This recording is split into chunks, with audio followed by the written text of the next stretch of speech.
Ilmu Farmasisau akan menjelaskan tentang perkolasi dengan mata kuliah fitokimia. Sebelumnya, kami untuk memperkenalkan diri dulu. Nama saya Anissa Aulia.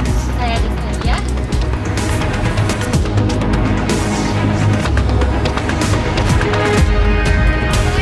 Perkolasi itu apa sih? Jadi, perkolasi itu adalah proses ekstraksi simplisia dengan jalan melewatkan pelarut yang sesuai secara lama pada simplisia dalam suatu perkolator. Nah, lanjutannya nih, perkolasi banyak digunakan untuk ekstraksi metabolit sekunder dari bahan alam, terutama untuk senyawa yang tidak tahan panas atau disebut juga dengan termolabil. Dari tadi kamu kan bilang ekstraksi nih, aku juga bilang ekstraksi. Ekstraksi itu apa sih? Jadi, ekstraksi itu merupakan cara atau proses untuk memisahkan senyawa kimia dari tumbuhan. Nah, ada juga yang disebut dengan ekstrak. Ekstrak ini merupakan hasil dari proses ekstraksi itu sendiri. Pada perkolasi, ekstraksi dilakukan dalam bejana yang dilengkapi keran untuk mengeluarkan pelarut pada bagian bawahnya. Alat yang digunakan untuk perkolasi disebut juga dengan perkolator yang memiliki jalan masuk dan keluar yang sesuai.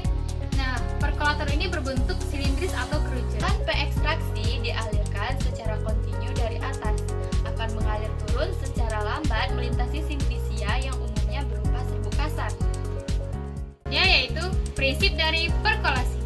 Serbuk simplisia ditempatkan dalam suatu bejana silinder yang bagian bawahnya diberi sekat berpori.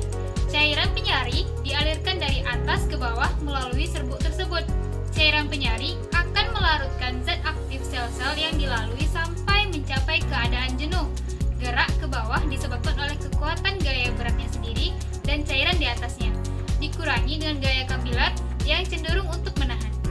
Perkolasi dilakukan dengan cara dibasahkan 10 bagian simplisia dengan derajat halus yang cocok, menggunakan 2,5 bagian sampai 5 bagian cairan penyari. Masukkan dalam bejana tertutup sekurang-kurangnya 3 jam.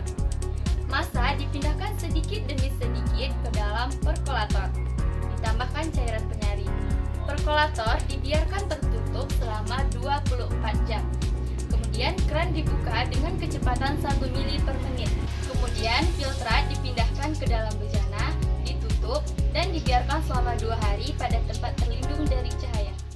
Nah, lanjutnya saya akan menjelaskan proses dari perkolasi. Jadi proses-proses perkolasi ini yang pertama adalah menimbang simplisia. Yang kedua, simplisia dibasahi dengan pelarut. Yang ketiga, didiamkan selama 3 atau sampai 4 jam.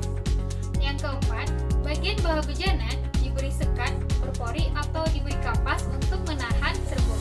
Yang kelima yaitu simplisia dimasukkan dengan sesekali dipadatkan dengan bambu kecil sehingga tidak ada rongga udara di dalamnya. Yang keenam, diberi pelarut selapis sekitaran 2 cm di atas simplisia tersebut. Yang ketujuh, didiamkan selama 24 jam. Yang kedelapan, keran dibuka, biarkan menetes 1 mili per menit sampai tetesan bening. Cairan penyari dialirkan dari atas ke bawah melalui serbuk tersebut. Cairan penyari akan melarutkan zat aktif dalam sel-sel yang dilalui sampai keadaan jenuh. Selanjutnya, dipekatkan. Yang selanjutnya yaitu jenis-jenis perkolator. Yang pertama ada perkolator bentuk corong, perkolator bentuk tabung, dan perkolator bentuk paru. Selanjutnya yaitu kelebihan dari metode perkolasi. Yang pertama, tidak terjadi kejenuhan. Yang kedua, pengaliran